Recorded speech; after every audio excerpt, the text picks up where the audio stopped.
ప్రపంచం మొత్తం ఈ పోర్ట్ఫోలియోను చూస్తోంది. పత్రికల కవర్పై, ఎగ్జిబిషన్ గ్యాలరీలో రాము అనే పేరు మెరుస్తోంది. కానీ రాము విజయం వెనుక ఉన్న ఆ చీకటి రోజులను ఎప్పుడైనా చూశారా? ఏ కళ అయితే అతని ప్రపంచాన్ని పరిచయం చేసిందో అదే కళ ఒకప్పుడు అతని తిండి లేకుండా నిరాశలో ముంచేసింది. ఆ రోజుల్లో రాముకు కెమెరా అంటే తెలియదు. అతని ప్రపంచం అతని పల్లె. అక్కడ జీవితం ఒకే రంగులో ఉంటుంది, పేదరికం. రాము తండ్రి కష్టపడే రైతు. ఆయనకు ఒక్కటే తెలుసు, భూమిని నమ్ముకో, చెమట్టోడు బ్రతుకు. ఆ ఇంటి గోడలపై ఏనాడు చిరునవ్వుల ఫోటో లేదు. బరువుగా కఠినంగా ఉండే నిజం మాత్రమే ఉండేది. రాము 11 ఏళ్ల వయసులో వాళ్ళ ఊరి జాతర కోసం పట్టణం నుంచి వచ్చిన ఒక ఫోటోగ్రాఫర్ వచ్చాడు. అతని చేతిలో ఉన్న కెమెరాను రాము మొదటిసారి చూశాడు. ఆ నల్లటి డబ్బా నుండి కాంతి వచ్చి నవ్వులను, బంధాలను శాశ్వతం చేయడం అతన్ని మంత్రముగ్ధుల్ని చేసింది. ఆ రోజు అతనికి తెలియకుండానే ఆ కెమెరా లెన్స్ అతని జీవితానికి అద్దం అయిపోయింది. తండ్రి కోపం, తల్లి కన్నీళ్లు, వీటన్నిటి మధ్య రాము తన కళ కోసం వెంపర్లాడేవాడు. పాత ప్లాస్టిక్ డబ్బాలో దొరికిన పగిలిన కెమెరాను అతనికి దొరికిన అమూల్యమైన ఆస్తిగా భావించేవాడు. అది క్లిక్ చేయదు, లైటు రాదు, కానీ ప్రతి సాయంత్రం దాన్ని పట్టుకొని తన పొలానికి, తన తండ్రిని, ఆకాశంలో రంగుల మార్పును తన మనసులో మాత్రం ఫోటోలు తీసేవాడు.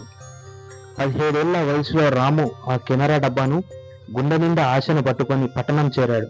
అతనికి హైదరాబాద్ లాంటి మహానగరం ఎంత పెద్దదో, అక్కడ పడిన ప్రతి అడుగు ఎంత కష్టమో తెలియదు. అతనికి కళకి చిరునామా దొరికింది, కానీ నిద్రించడానికి స్థలం దొరకలేదు. మొదట్లో ఒక చిన్న వెడ్డింగ్ స్టూడియోలో సహాయకుడిగా చేరాడు. కెమెరాను తాగడానికి కూడా అతనికి అనుమతి లేదు. లైట్లు సెట్ చేయడం, బ్యాక్ డ్రాప్ మార్చడం, ఫోటోగ్రాఫర్ల బ్యాగులు మోయడం రోజంతా శ్రమ. కానీ రాత్రంతా అదే స్టూడియో ఫ్లోర్పై నిద్రపోయేవాడు. అతని ఊపిరి కూడా ఫోటోగ్రఫీ అయిపోయింది. 6 నెలలు గడిచాయి. కష్టాన్ని చూసి స్టూడియో యజమాని అతనికి మొదటి అవకాశం ఇవ్వాలని అనుకున్నాడు. ఒక చిన్న ఫంక్షన్లో ఫోటోలు తీసే అవకాశాన్ని రాముకిచ్చాడు. రాము కళ్ళు మెరిశాయి. అతని కళ నిజం అవ్వబోతోంది. కానీ కేవలం కళలు కనడం వేరు, వాటిని నిజం చేయడం వేరు. రాము అతి కష్టం మీద ఆ ఫంక్షన్ పూర్తి చేశాడు. కానీ అతను నేర్చుకున్నది తక్కువ. అతని చేతిలో వృత్తిపరమైన కెమెరా ఉన్నా దానిని ఎలా ఉపయోగించాలో సరిగా తెలియదు. చివరికి డెలివరీ చేయబడిన ఫోటోలన్నీ అస్పష్టంగా, కాంతి సరిగా లేకుండా వచ్చాయి. క్లయింట్ కోపంగా అరిచాడు, నీకు కెమెరా పట్టుకోవడం కూడా రాదా? మాయమాటలు చెప్పి డబ్బు దోచుకుంటావా అని గట్టిగా అరిచేసరికి ఆ అవమానం రామును పూర్తిగా కుంగదీసింది. ఆ రోజు రాత్రి వర్షంలో తడుస్తూ ఆ నగర వీధుల్లో నడుస్తూ రాము ఆ కెమెరాను విసిరి కొట్టాలని అనుకున్నాడు. రాముకి అతని తండ్రి మాటలు మళ్ళీ గుర్తొచ్చాయి. ఈ రంగుల ప్రపంచంలో కళలు కనడం, వాటిని నిజం చేసుకోవడం కష్టం. అతను ఓడిపోయాడు. నిరాశ ఆఘాతంలో కూరుకుపోయాడు. అతని వద్ద ఉన్న చివరి ఆస్తి ఆ నలుపు రంగు కెమెరా. దాన్ని అమ్మేసి తిరిగి ఇంటికి వెళ్ళిపోదామని నిర్ణయించుకున్నాడు. ప్రతి కళలో ఒక మలుపు ఉంటుంది. రాము జీవితంలో ఆ మలుపు పేరే సూర్యం. కెమెరాను అమ్మడానికి ఒక పాత ఫోటో ఎక్విప్మెంట్ షాప్కు వెళ్ళాడు. అక్కడ వయసు మీరిన కానీ కళ్ళల్లో అపారమైన అనుభవం ఉన్న సూర్యం గారు పరిచయం అయ్యాడు. సూర్యం గారు కేవలం ఒక కెమెరా రిపేర్ చేసే వ్యక్తిగా కాకుండా ఆయన డాక్యుమెంటరీ ఫోటోగ్రాఫర్. రాము విషాదాన్ని గమనించి ఆ కెమెరాను కొనుగోలు చేయకుండా, దీన్ని పట్టుకొని నువ్వు ఎందుకు ఏడుస్తున్నావో చెప్పు అని అడిగాడు. రాము తన వైఫల్యాలన్నీ, డబ్బు కోసం పడిన కష్టాన్ని ఏడ్చుకుంటూ చెప్పాడు. సూర్యం గారు నవ్వారు. రాము, నువ్వు ఫోటోగ్రఫీని డబ్బు సంపాదించడానికి ఒక వస్తువుగా చూస్తున్నావు. అది కళ. కళకు ఓపిక కావాలి, డబ్బు కాదు. నువ్వు ఫోటోలు తీయడం కాదు, కథలు చెప్పడం నేర్చుకో అన్నాడు. ఆ మాట రాముకు ఒక కొత్త వెలుగునిచ్చింది. సూర్యం గారి మార్గదర్శకత్వంలో రాము తన ఫోకస్ను మార్చాడు. పెళ్లిళ్ళు, ఫంక్షన్లు కాదు, వీధుల్లో, మార్కెట్లో బతుకు కోసం పోరాడుతున్న సామాన్య మనుషుల కథలను ఫోటోలుగా తీయడం మొదలుపెట్టాడు. పగలంతా పని, రాత్రంతా సూర్యం గారు నేర్పిన టెక్నిక్ పుస్తకాలతో యుద్ధం. ఒకరోజు కరువుతో బాధపడుతున్న తన పల్లెటూరి రైతు జీవితాన్ని తీయాలని నిర్ణయించుకున్నాడు. ఆ కళ్ళల్లోని నిస్సత్తువ, ఆ చేతుల్లోని పగుళ్ళు, ప్రతి ఒక్క ఫ్రేమ్లో ఆకలి, ఆశ కలగలిసి ఉండేవి. ఆ స్టోరీని రాము ఒక చిన్న ఆన్లైన్ ఫోటోగ్రఫీ ప్లాట్ఫామ్పై పోస్టు చేశాడు. రాము ఆశించిన దానికి భిన్నంగా ఆ ఫోటో స్టోరీ కొన్ని గంటల్లోనే వైరల్ అయింది. కేవలం తెలుగు రాష్ట్రాల్లోనే కాదు, దేశమంతా ఆ కథను చూసింది.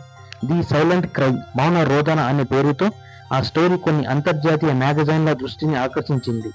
రాము ఆ రోజు తన మొదటి అంతర్జాతీయ ఈమెయిల్ వచ్చింది.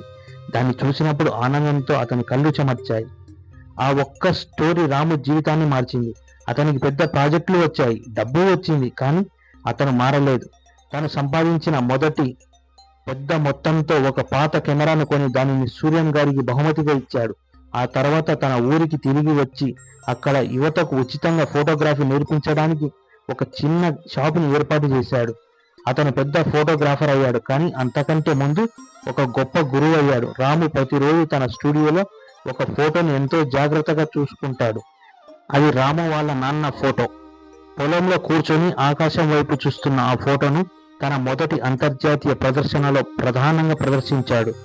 మొదట్లో కెమెరాను పగలగొట్టాలని చూసిన రాము ఈరోజు ప్రపంచ దృష్టిని ఆకర్షించే ఆయుధంగా కెమెరాను మలిచాడు.